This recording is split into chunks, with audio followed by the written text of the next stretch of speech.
Well, g'day and welcome to the National Virtual Expo and this session on building the career of your dreams. My name is Rob Malicki. I'm coming to you today from Garigal Land in Sydney, and I'm acknowledging those traditional owners and other custodians. And I'm really pumped about this session because my guest is Maddie Massey.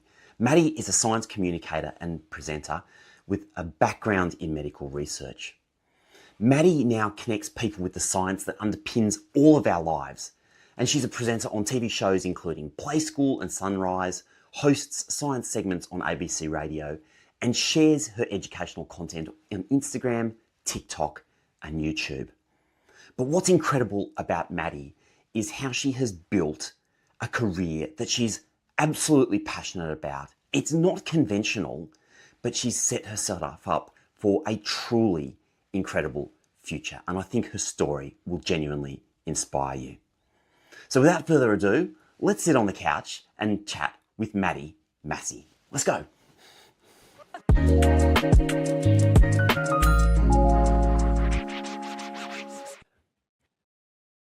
Maddie Massey, welcome to the National Virtual Expo. Thanks for joining me.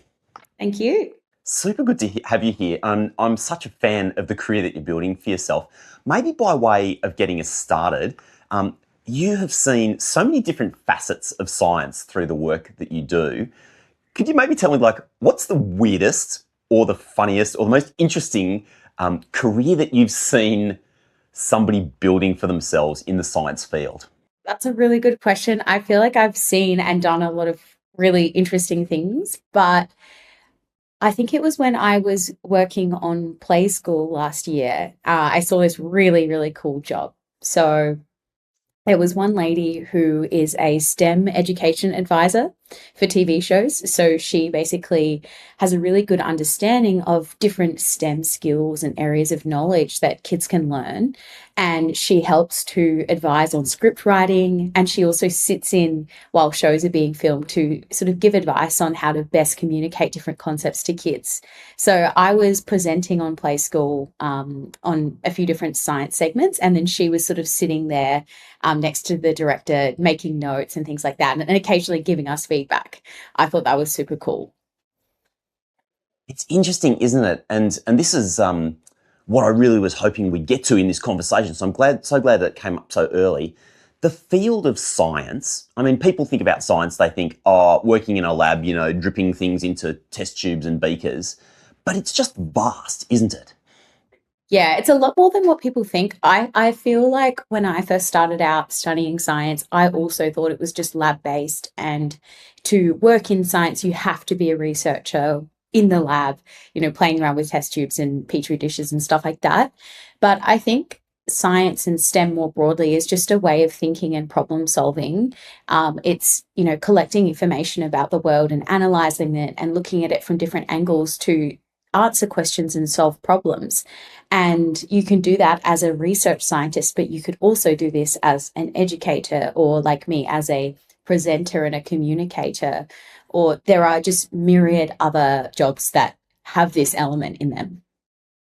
It's so true, isn't it? And even like the management of science, you still need people to run the business of science. So whether that's the commercialization of different elements, whether that's literally looking after the humans, the human resources science side of things, if you're interested in science, it doesn't mean that you have to be in the lab. You just have this option to engage with it in many different fields and find your place. That's right. Yes, I was just at a conference where met a lot of people who are working on the sort of business and commercialization side of science. And some of them have a background in research. So they studied science at uni and they worked in labs and then they kind of moved into that. And then some of them studied business and commerce and that kind of thing and they entered it through that or law. So it's really cool. And you don't necessarily have to enter the field through the same pathway either. One of the things that I've admired about you and your career is how you found this area that you're really passionate about, science communication. But you've been really methodical about how you've built that career. And I'm really keen to dive into that. But perhaps by way of getting there, maybe we could start off just by you explaining how did you become a science communicator? How did you get passionate about this area, interested in this area?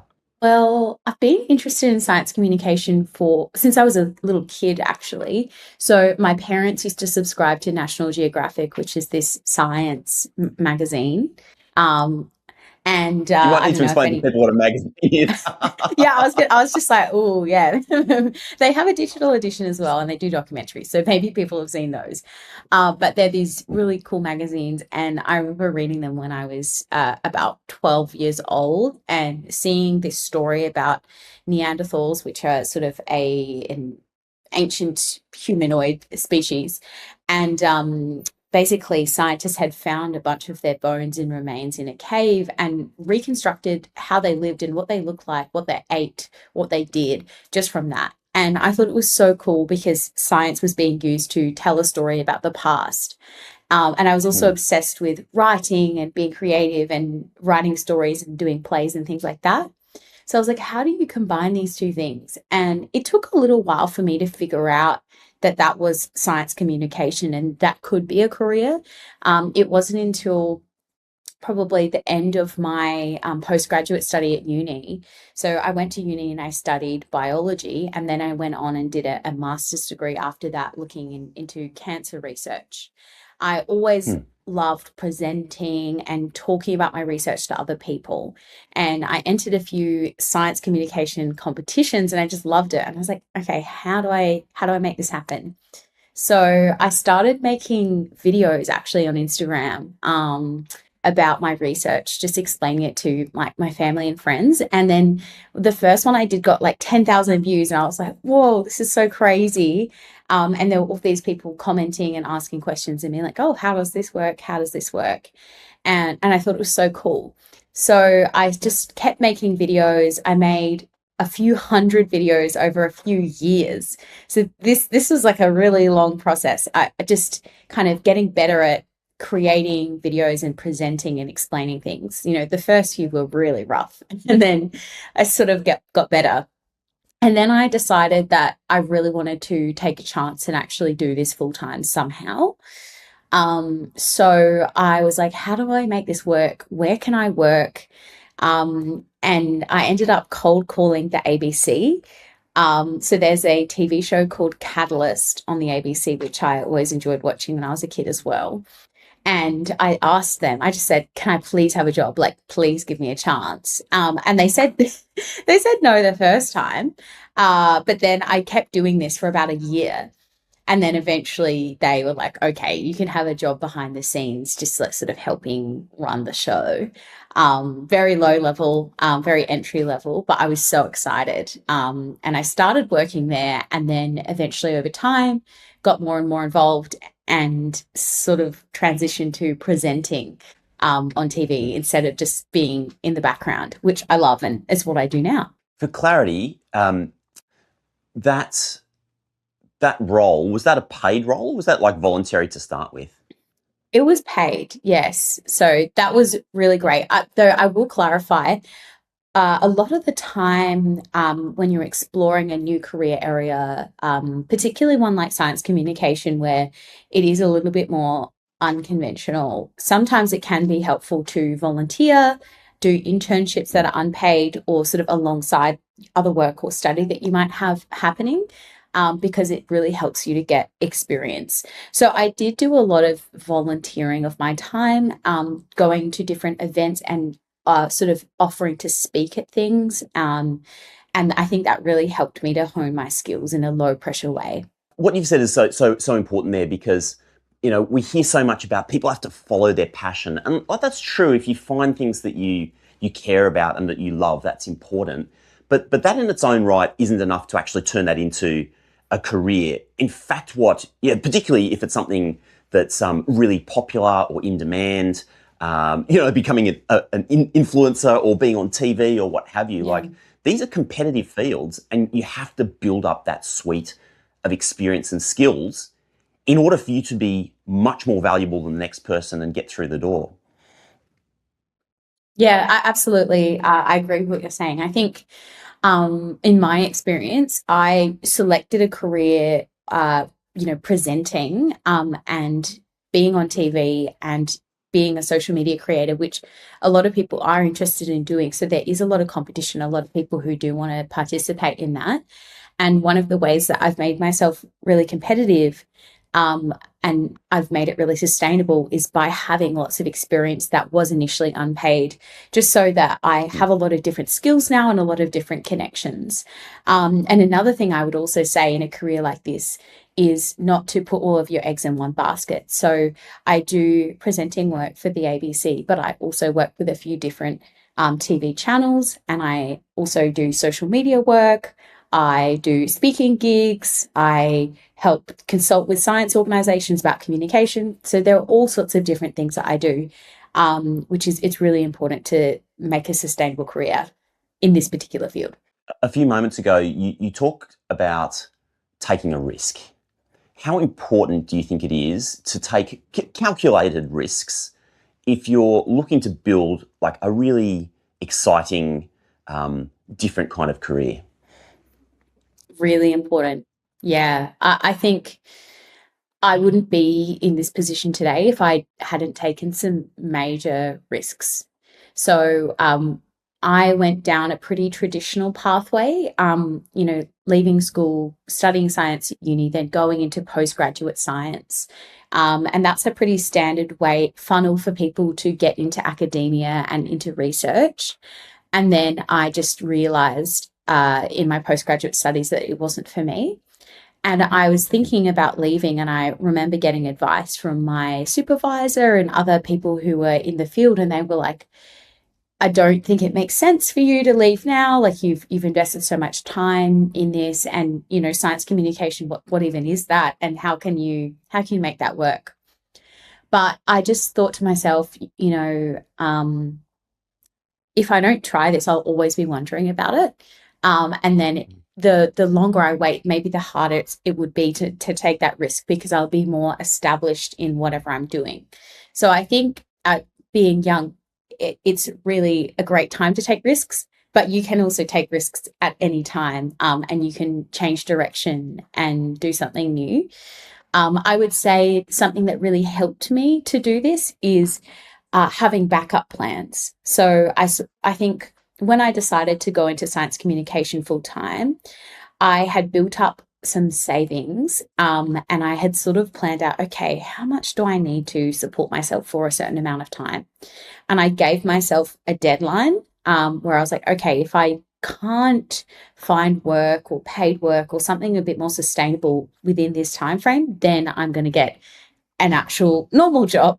And that really helped me because it gave myself a really clear window where I was like, okay, this is what I'm going to create an opportunity. Love that story. I mean, sharing one of my own personal stories. When I was in my late 20s. So, once again, saying that you don't have to do it straight out of school. Like you've got time, you can really pivot at any time. My wife and I had been thinking about starting our own business or going traveling to South America for 6 months. So going and doing a big trip essentially before trying to have kids. And in the end, we were like, you know what, like let's start the business because we could always go traveling later. That seemed like the easier one to go back and do later. As it turned out, that business ended up taking off, ended up becoming a multi-million-dollar business, sending thousands of people around the world on overseas study experiences. So we did take that risk, but we always had something in our back pocket, which was like, okay, well, if this doesn't work out, then the next step is in fact, I like to think of it as doors, right? you're always opening different doors. There are always different doors opening for you throughout your career.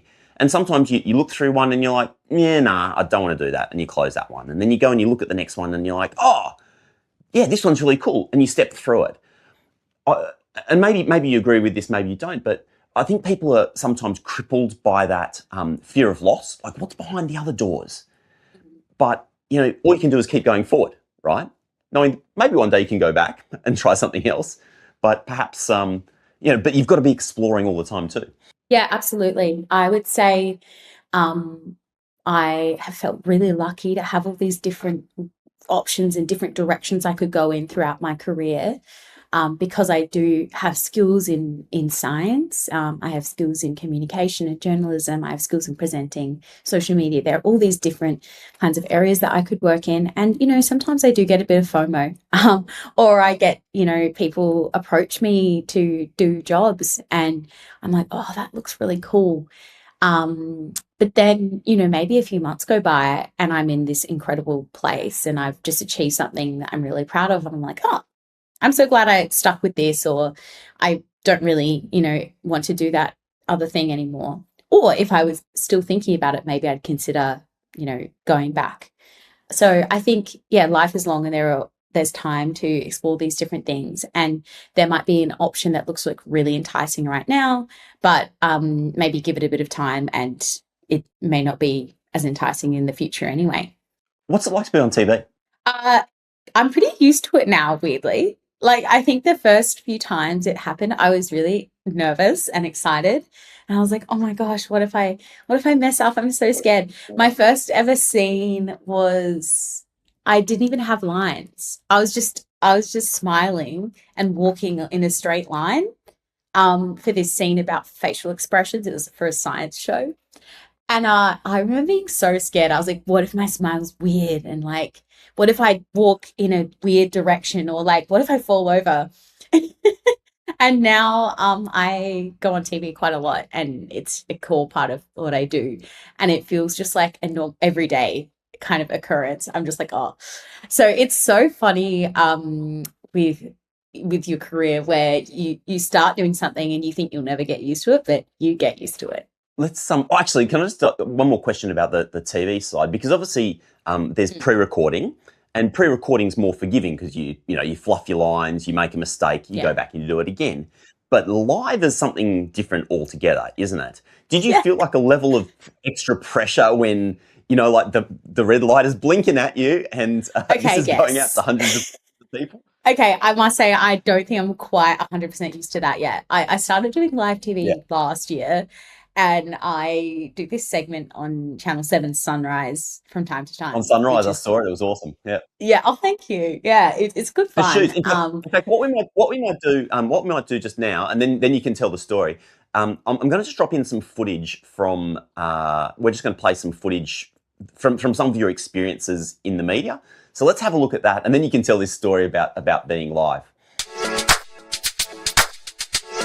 So if you really do want to keep your shoes on, there are things you can do, like using a doormat, wiping your shoes on that, and making sure that you wash the doormat regularly because it's going to be picking up all of this stuff. It's amazing to see these bizarre deep sea fish up close. So which one will I pick? This is officially the best thing I've ever bought. We can test how much acid is in something using this purple cabbage. A cabbage? Really? That's right. You're getting less carbohydrates and less of a blood sugar spike when you eat that rice. And so that's better for you. Did you hear the shock go around the studio floor then? Justin, I've got something for you. Tonight's dinner is in this box. Ready to see it? Yes, ready to see it. All right. Now, let's test which shape is the strongest by stacking some books on top. Ooh, okay. How many books do you think each shape will hold? And inside that coffin was this male mummy, and his mouth was hanging open in this screen. They can do something called suction feeding, which is when they open up the mouth, create a low pressure vacuum inside, and then all the water and all the prey just rushes in. It's really, really cool. It's like... I think this is one of the most contentious areas and one of the areas that people try to monetize the most. So that means that there are a lot of experts out there. I have inverted commas, by the way, when I say that. What do you think needs to change? Do you think there needs to be an overhaul of the medical school curriculum? Unfortunately, I do. Why? Because it's very ugly. Oh my God. Yeah, that was a weird-looking fish, Maddie. But let's not go there. Let's talk about Sunrise, because there was a clip from Sunrise in your little sizzle reel there. Yeah.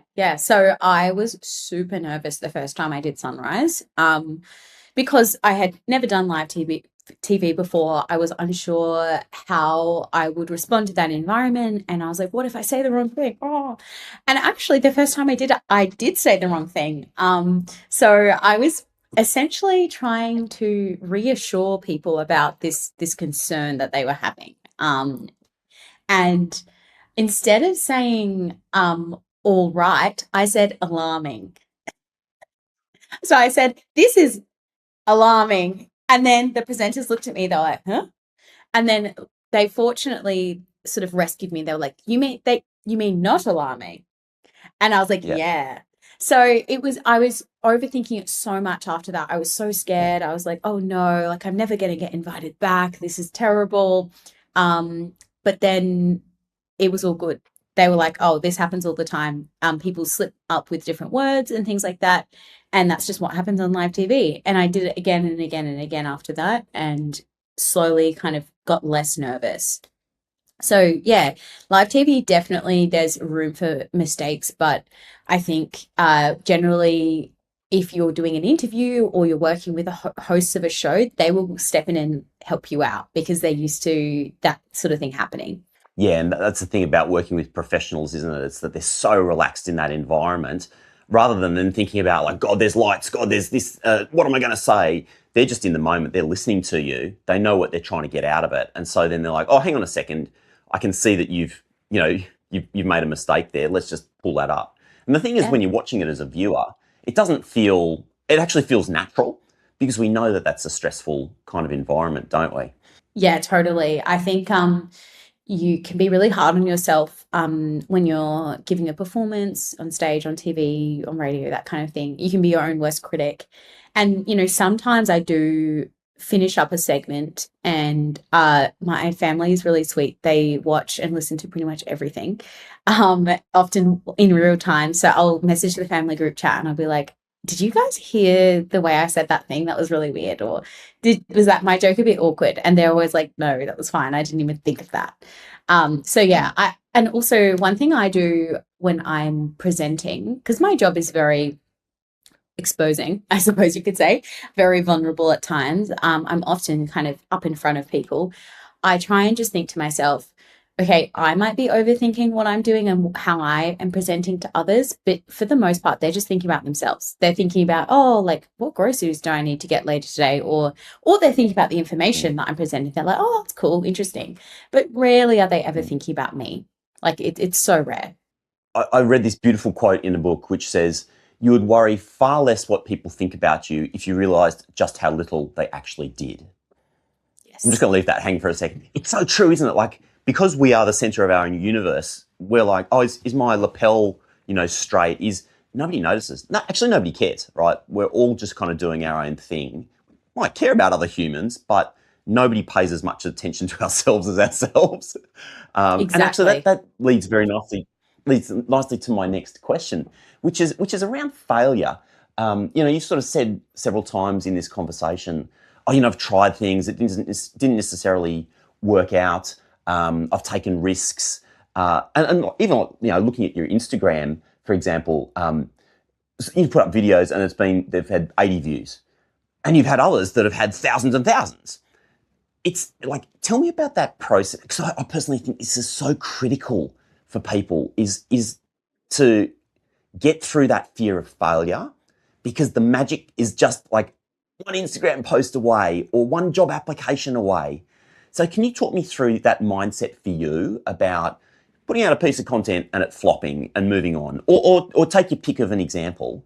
But how does your mindset work in that sort of failure, move on kind of way? Yeah, absolutely. I've had a lot of opportunities for failure because I've tried a lot of different things, but I'm so thankful for that. I really am. I think Okay, my first really memorable experiences with this were actually this job that I did back at uni, which was I was a children's entertainer, and I would dress up as a Disney character or a princess or like a witch or something like that, and I would have to sing songs to the kids and play games with them and do magic tricks. It was really fun.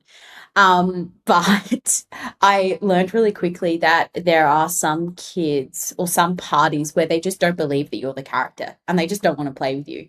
And it's so embarrassing. Like you walk in and you're like, "Hi, I'm Anna." And you've got like this silly wig on and everything like that. And the kids just look at you. They're like, "You're not though." No, you're And not. I was mortified. This happened so many times. Um, and I just kind of had to keep going though, because that's the job. And every time that happened, I learned a bit more about getting into character and also making the most of something that maybe isn't going so well.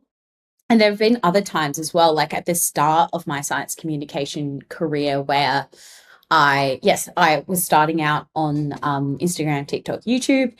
And, when you first start putting content out there, you have to just do it and it will usually flop. Like, because you're just building up your audience at that point. I have had some, videos where there were basically no views, and I felt so embarrassed. I was like, I'm so cringe right now. Like, all of my friends can see that I've made this video and it's got like no views, and they're like, who is she? What is she trying to do? Um, but I sort of just kept persisting like for years because I was convinced that it would somehow one day work out. And it has. And I would say when you fail at something, usually the worst that happens is you get a little ego bruise, and yeah, maybe your work or the thing that you do just has a bit less impact than you were wanting. So the worst case scenario is that no one sees it, or like only a few people see it, the thing that you've made or done. So that's okay. And the best case scenario is that heaps of people see it and they love it. So I just don't think you can succeed without messing up a lot. I just don't think it's possible. Every person I know who has done really cool things in their life and their career has just been fearless about taking risks. And they have had some embarrassing moments, and they've had some people talk smack about them. And that's just what happens when you do cool things. Sorry, that was a bit of a rant, but that's how I feel about that. No, perfect. My guest today is Maddie Massey, science communicator, presenter, social media. I'm going to call you a science influencer on social. And what we've just been talking about there, Maddie, is like this idea of almost creating that 1% life, right? Like you want to create a 1% life for yourself. Don't believe the crap you see on Instagram and on YouTube of people flying around in private jets. Like they've literally just paid to fly on that private jet in order to get the video. That's it. But if you want to genuinely build a 1% life where you're creating impact in the world, you're doing things you love, like risk is part of it. It's just part like getting smacked in the face from time to time. Sorry to excuse the expression, but like taking a few beatings and getting back up is a big part of it. But it's also about the work. And what I wanted to hone in, Maddie, is like the work ethic, right? Of chasing something that you believe in. And maybe you can speak to that process for you. You're talking about continuing to create social media posts, even when maybe you've had a whole bunch of failures in a row. Tell me about like your work ethic and what drives that. Yeah, I would say that has been work ethic has been a huge element of my success. I definitely was not an overnight success or someone who got lucky. Like it took a lot of Overnight work. success, 5 years in the making, right? Yeah, Sorry to pretty cut you off. much. No, it's so true. And actually a lot of people I've met who are really big content creators or sort of famous people on TV, that kind of stuff. Maybe it seems like they had an overnight success and they suddenly exploded, but they have been doing the groundwork for years before. Like I do not know a single person who's just fallen into it and it's all just perfect. So yeah, I think one thing that underlies my work ethic and my sort of motivation to get things done is I really believe in science communication as a really powerful tool to help people and help society.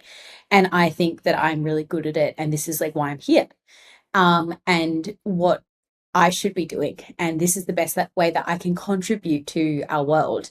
So I feel like every time I'm doing it, I'm really just doing what I'm meant to be doing. And I didn't always have that feeling like with other jobs and things I was studying. I was like, like I'm trying really hard, but I'm just not really sure if I care about this enough, or like I don't know if this is for me. But I really know that science communication is for me. It was really challenging to build this career because I had to do a lot of work outside of the usual 9 to 5. And sometimes I felt like, oh my gosh, are these hours actually contributing to any progress? Because I was making videos and volunteering to do things for free for maybe 3, 4 years before I really started to get some traction and get paid for things. Um, I would spend pretty much most evenings and weekends after my actual job just making videos and researching things and writing and stuff like that.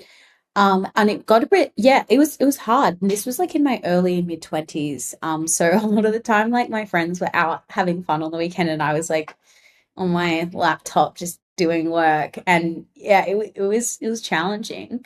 But now it's all paying off, and I'm actually in the position where I can take the weekends off and I can do fun stuff in the evening with my friends because I've established myself enough in my career that I don't have to like slave away constantly. So it was worth it in the end. I think it's such a good lesson because we all see the shiny objects, the stuff that we want to have, the places that we want to be. Particularly when you're early in your career, you can see that everybody that's kind of further down the path doing all these amazing things, and you just kind of want it. But like there is just this element where you just got to work for it. If you want something, you've got to work for it, and honestly, you've got to work harder than the next person. This is something that motivates me. You know, I'm running a business. I'm trying to grow this business. I'm trying to make it amazing and impactful and valuable for people. Something that always I try and put in the back of my mind is, you know what? There could be somebody else that's wanting to do this. So I've got to want this more than the next person, and I've got to do the work to actually get there. Yeah, that's such a good point. I think people can fall into a bit of a trap in work where they go, oh, I have to be the most talented one, or I have to be the most magnetic person, or like the coolest one, or something like that. And in creative fields, like what I do, I have to be the best actor, I have to be the best singer, I have to be the best at presenting.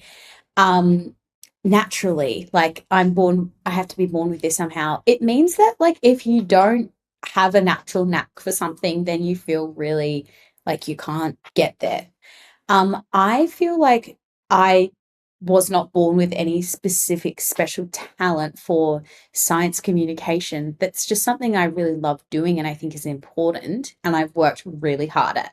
And I would say that the reason I get booked for all these jobs now and I have created a career is because I work really hard. Like every shoot that I'm going to go on, I have learned the whole script, including the other people's lines. Sometimes it's really funny. The director will be like, "What are we going to do next?" And I'll be like, "Oh, well, it's actually this person's line now," which is probably annoying, but it's because I really care. And I practice everything. I make my housemates run lines with me. I think about it constantly and I just over prepare because I'm like, well, there's one thing I can control here. It's not my baseline level of talent or my appearance or something like that, which is really hard in the entertainment industry. Like people compare these kinds of things. But I can control how much work I put in and how much I really, really try. And that's how I can be the best. I think I mean, I'd love this conversation to go on and on because this is so interesting, and I think that's a nice point to finish on though, is like really focusing on what you can control in your own career.